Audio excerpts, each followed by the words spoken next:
What's up, everybody? We are back. We are back. We are back. We are back. We are back with the KVN Show. Yes, sir. Excited to bring you guys another episode and another dub. Let's go. You know, there was a lot of people saying some stuff, but we ain't going to get into that because we're reality 4 and 5. We just got to keep pedal to the metal, keep climbing these mountains. Climbed another one today, got a dub in Minnesota against the Vikings, the Purple People Eaters. And they came to play. They're a really good football team, very talented, have ballers everywhere, have Hall of Fame players, have up-and-coming good players, really, really solid team. A young QB, a gunslinger that has no fear, and we were able to get the job done today. Playing complimentary football. It wasn't perfect, right? A lot of things that we can get better, but showed a lot of improvement.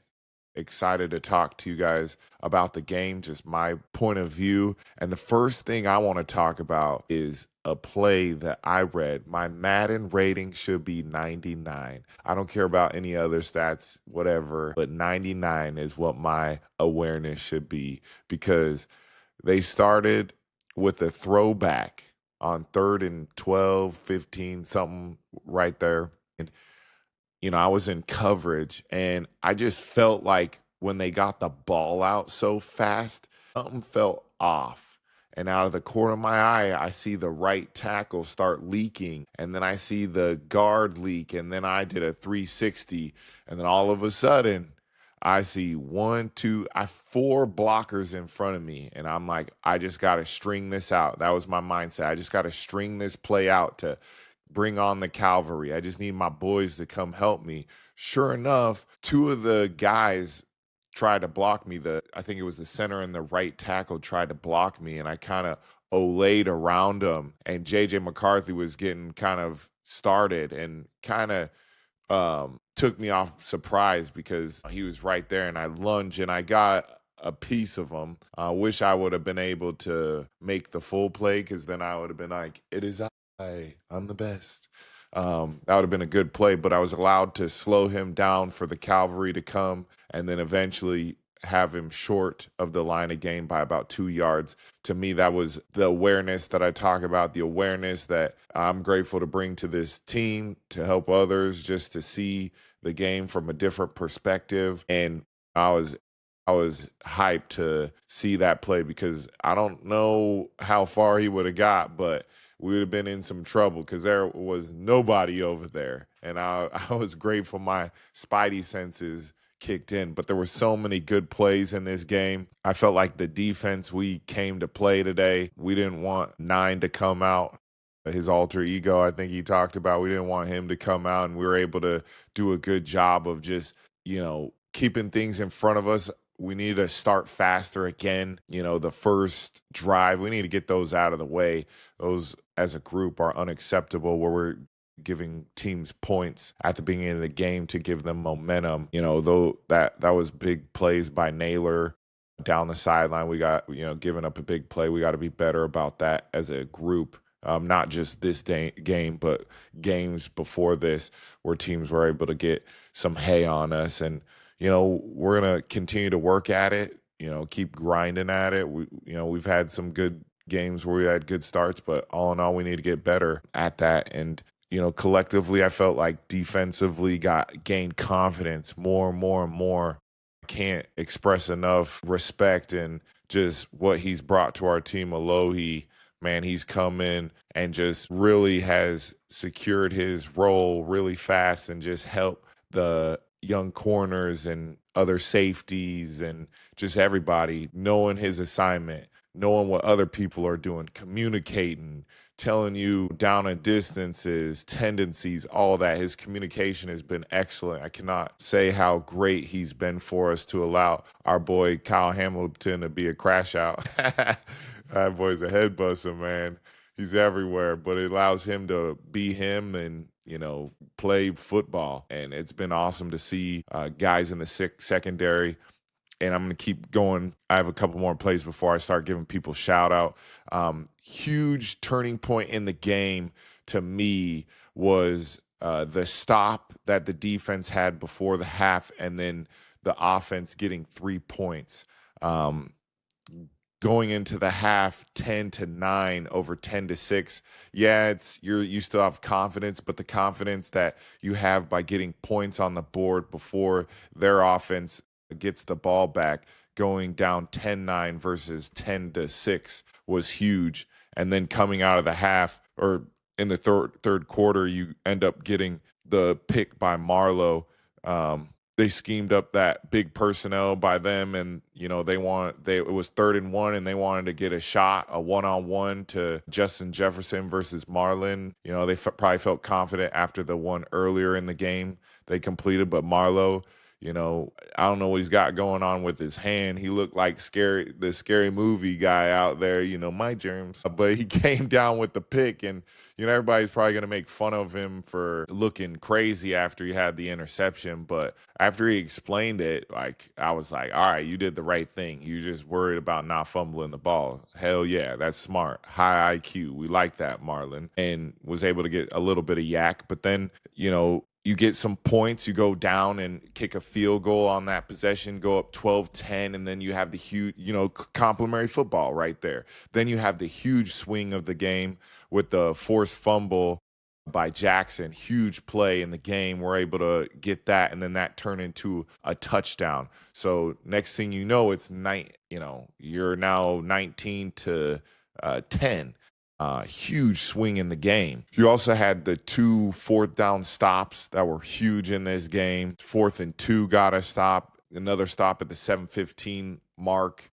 I mean, those were huge plays. Able to get the 2-point conversion to go up 14 to continue to put the pressure on, as well as you also got a 2-point conversion stopped to continue to have the pressure on them to get 8 points. So that's not easy. And I just felt like offense did a good job of not turning the ball over. They had a couple drops, and you had a 4-minute fumble that got a little scary, but we got a good bounce finally. We got the ball bouncing our way, baby. Let's go.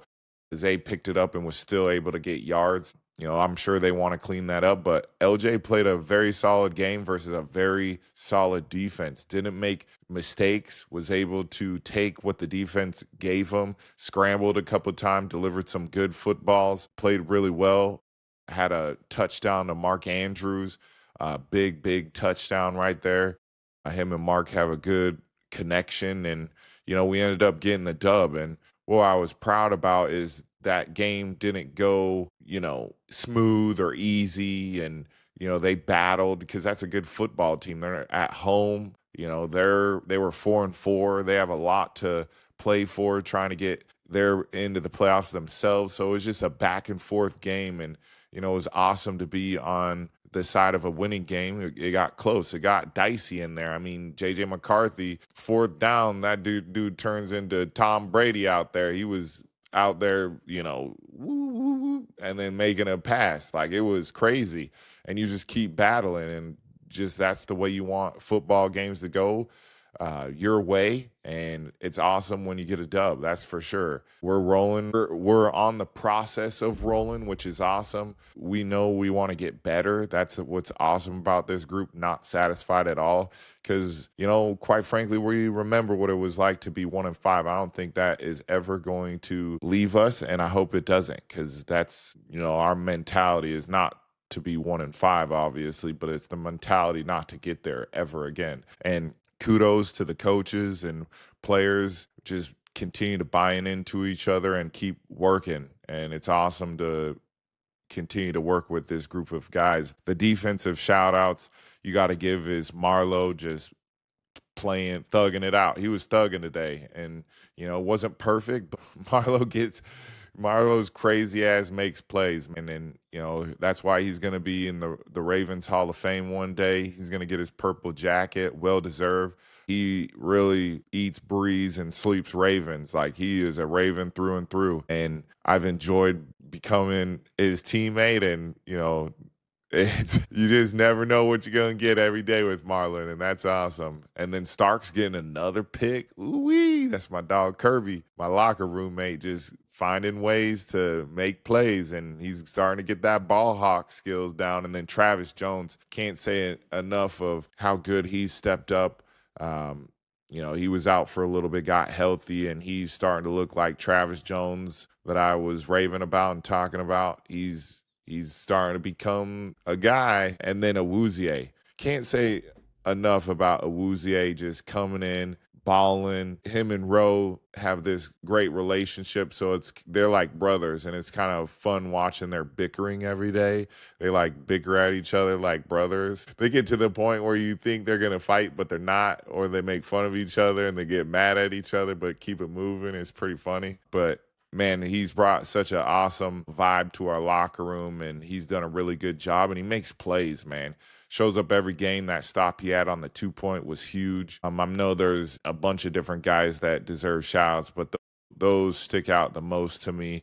And then offensively, just a grimy game where you just got to get the job done. LJ, Mark Andrews getting a tutty. Keaton Mitchell, when he got his touches, Derek continued to grind it out on his touches. Wasn't perfect, but still getting yards. The O-line holding up, playing pretty clean for LJ. Always can get better, but did pretty well. I deserve the whole offense, continue to get better like we're doing. I don't know if I have a player of the game. I just think this is a team game ball, because, go from a Thursday and then to a huge week on the road versus a very good opponent and just come out with a dub. And I just think you give it to everybody that played a role in it. Everybody deserves one. But yeah, let's go to the next segment. Let me break down my game. I think I played solid. I had a couple pressures. Probably PFF won't give them to me, but you never know. There did a lot of stunts today. Felt like I was like Steve Nash out there a little bit. There's a couple guys that came free around, and won't say any names, but they missed maybe a sack or two. And then did my job most of the game. Wasn't perfect. Still want to get better at rushing. Line is sliding to me a lot. Got chipped a lot this game. Just got to continue to work at that at practice. Taking on chips, working hands, and then just gaining confidence that they're going to come. They're going to come. We just got to keep at it. And I think my best rep of the day, pre-snap, post-snap, had to be the high IQ level play on the throwback. That one. And then I would say probably this rush at the end of the game that I ended up getting chipped, and then basically went at Darisaw, but ended up going inside of him, picking the guard, and then had Tay wrapping around. He was free. JJ kind of split him and was able to scramble for a couple yards, but just executing what I was coached to do, and then putting our guys in a position to make a play. And then I would say another one that I had was they were on a get back on track, which is, backed up on second down. And I was the rat on the play, and they ran a pick route to Adam Thielen, and I was able to tackle him pretty quickly. And I feel like they had a pick on our guys and was able to get them down quickly to force a longer third down than what it could have been. So those are a couple. And then, I had a couple other good rushes, but those three are kind of the ones that stick out the most. Around the league, there was some crazy, crazy games. We got to watch a little bit of the Colts-Falcons game that went into overtime. I mean, Jonathan Taylor, to me, I know everybody always gives MVPs to quarterbacks, but up to this point, he is the MVP of the league. He went off today, rushed for 244 yards with 3 touchdowns. My goodness. And I think it's also impressive too, because he is 26 and he has had some injuries, and he is rolling. He had that long run. I think it was like 80 something yards or maybe a little bit less, but he is rolling, and it's impressive watching him. The Bears-Giants game, that one was wild. It felt like the Giants were winning the whole time. And then in the fourth quarter, Caleb Williams clutched up. He clutched up, had 2 touchdown drives to end up winning the game. Impressive. And then the Texans-Jaguars game, I had to go back and watch. I was like, what the hell happened? Because I'm sitting on the bench, or I don't know if I was sitting, but I saw on the scoreboard, and I was like, damn, the Jags are up 29-10. And I was like, oh, that game's over. And then all of a sudden I get on the bus and I'm like, wait, what? 36-29? How did that happen? 26 in the fourth quarter, but the last six didn't necessarily count just because it was a forced fumble, or excuse me, a forced fumble pick, whatever, to Sheldon Rankins. He returned for a touchdown. Damn, that one's tough. That's tough. We felt that before. We felt that at the beginning of the year. It's not fun. I don't wish that on anyone. That just sucks. This one surprised me. The Dolphins-Bills game. Miami kind of got out front, jolted 6-0, and then, A-Chain. He is a problem when he has the football in his hands. Very, very good player. And then I think what's impressive about that is that the Dolphins didn't quit. They're still battling for their coaches, for Weave and McDaniel. And, you always respect teams that don't fall into the trap of, woe is me. And they're battling. Patriots and Buccaneers. Pats are looking like a team right now. I mean, they're beating very, very good football teams, and they're doing it at a high clip right now. They're probably you could argue they're the best team in the AFC right now. They've won 7 straight games. Their defense is playing very good football. Offense, Drake May.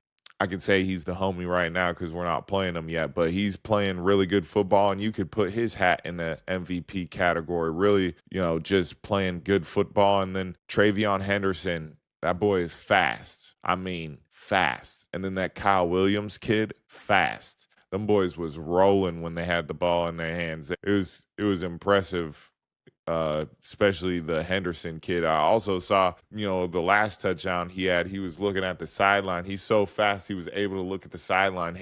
Hey, do you guys want me to score, or do you guys want me to go down to run out the clock? I mean, that's crazy. You got to be fast to do that. And whatever, I don't even know what you want to call it. Whatever, I'm not going to say drugs, but whatever special sauce Mike Mack has them boys up in Seattle, Washington on. Oh my gosh, them boys are hooping right now. Every time I'm watching them, I'm like, Mike Mack's cooking up something. I saw DeMarcus Lawrence had 2 tuggies on defense. Baller, 2014 class, shout out.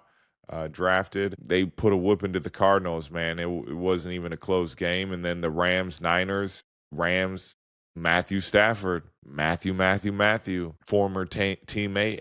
I got a lot of respect for Matthew playing at a high level, but just knowing how people have treated him over the years and kind of always overlooked, but you would always consider him top five talented arm, top 5, but just never kind of getting the ultimate respect. Ended up getting traded and then wins a Super Bowl, but still, for some reason, people are like, but Buddy is hooping this year again. You could put his name in the hat for MVP too. To me, it's a 3-man race between Drake, Matthew, and Taylor. Those guys are coming. There's still a lot of games left. This can definitely change. But those 3 to me have been looking impressive. Lions Commanders looked like Dan Campbell took over and he was spreading the ball around. Jahmyr Gibbs had a day. And then, one thing that I saw a little frustration from the Commanders, and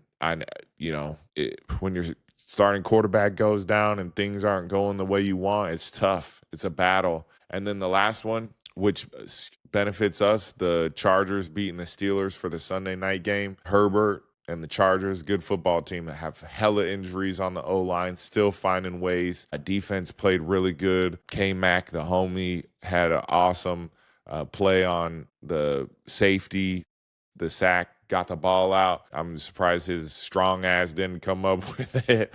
But just really, really awesome game for the Chargers. Wasn't pretty, but just got the job done. And then let's go to our last segment, the 2-minute drill. Side note, I forgot to even shout him out because Buddy played really good in his first game. I'm tripping. Why didn't I even Draymond Jones? Dre. I know he was playing football today. Buddy was balling. Was in the backfield, had a lot of pressure. It was an He's an awesome addition, and I'll hit this in my 2 minutes. My 2 minute drill starts now.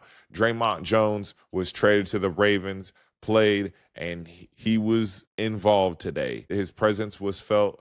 Awesome to have him join us. Very versatile. He brings a lot of juice. He brings kind of this chip on his shoulder, a little nastiness to him, and it's awesome. Great addition. I think he works really hard, and he is going to be a good football player for us. I'm excited. Which player on the Ravens has been a good surprise to you this year? I'm going to go with a couple. I'm going to go with Teddy Buchanan, but Teddy Boucher.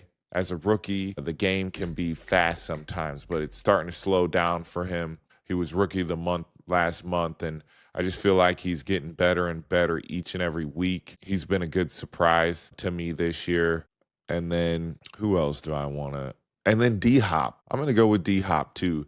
And not saying because I don't think he's washed. I hate that when you have random people online because they don't know. Some people do. I don't want to discredit people, but a lot of people just say stuff to say stuff. They saw him trip in the Super Bowl and was like, oh, he's washed. But, he's been awesome this year. He's been a surprise just because it was like a surprise because, yes, he's a Hall of Famer, but it was like, I am a Hall of Famer. I don't know if that makes sense, but not a surprise, but a surprise. What was the vibe like in the locker room after the game? I think it was good vibes. Obviously, when you win, vibes are high. Everybody's happy, but not satisfied. And we love that. What's one travel essential you can't go without? My CPAP. I wear a CPAP. Shout out to all of those that wear a CPAP. I need to get a sponsorship. So anybody that has CPAP sponsorship, I'll be your spokesperson. Favorite city to play on the road? I feel like on the road, I actually like Cleveland because Cleveland has one of my favorite restaurants in the country. I'm not going to say what it is because I'm going to go to it before this next game. But I actually like traveling to Cleveland. I respect their fans. Their fans are very engaged. Doesn't matter what their record is. Their fans show up and show out. Yeah, I know where I'm supposed to be rivals, but I enjoy going to travel there because I know I'm going to get a good food and it's going to be a good, tough game. Early thoughts on the Browns next week. Obviously, they're not where they want to be, but the Browns play is tough, especially at home. We remember what happened last year, didn't go our way, and they're going to come to play. They're a proud group. Benito, Teller, up front. They're going to be ready to play. Myles Garrett. I mean, he's a freak, and he shows up each and every week. Them boys play football, and, they're going to be ready to play. And so we do too. If you could describe Ravens versus Browns rivalry in one phrase, what would it be? Buckle your chin strap. Yup. And then the last segment, got to talk about it. My Brigham Young Cougars, my Brigham. Tough one. Texas Tech, really good football team. Really good football team. Defensively. Offensively, I felt they were a little overrated. I felt like defensively we were hanging. We were doing really good. I think we were just on the field way too much, but we got to play better on offense. There's no way around it. I don't think LJ got enough touches, and the drops killed us. Turnovers killed us. It was frustrating watching, but hey, our hopes are still there. Just win out. Keep winning, and we'll see them again. Definitely want to see them again. I feel like the offense could play a lot better. And I want to say, too, I felt like the O-line did pretty well most of the game, towards maybe the end. But I feel like in the first half, we were getting some places. Like, they weren't wrecking the game like their D-line could have. And I felt like we just missed opportunities, dropped footballs, turnovers, a pick. We just got to play better. But the Rodriguez kid, number 5, I don't know what his name is on Texas Tech. That boy made a bunch of money playing BYU. He was everywhere. He was smacking people. He was making plays. Very impressed with number 5 on Texas Tech. Baller. I don't know his name, but boy, oh boy, he was looking good out there. He played really good. And then, I wasn't impressed with Texas Tech offense like that. Felt like their 1-2 punch running back is solid. They have some big receivers, but they felt like they took advantage of number 1, who didn't have his best game. And then the huge third down where Evan could have had a pick, but the receiver came back for the ball. But them boys were hanging in the first half. We were playing. We were hanging for most of the game.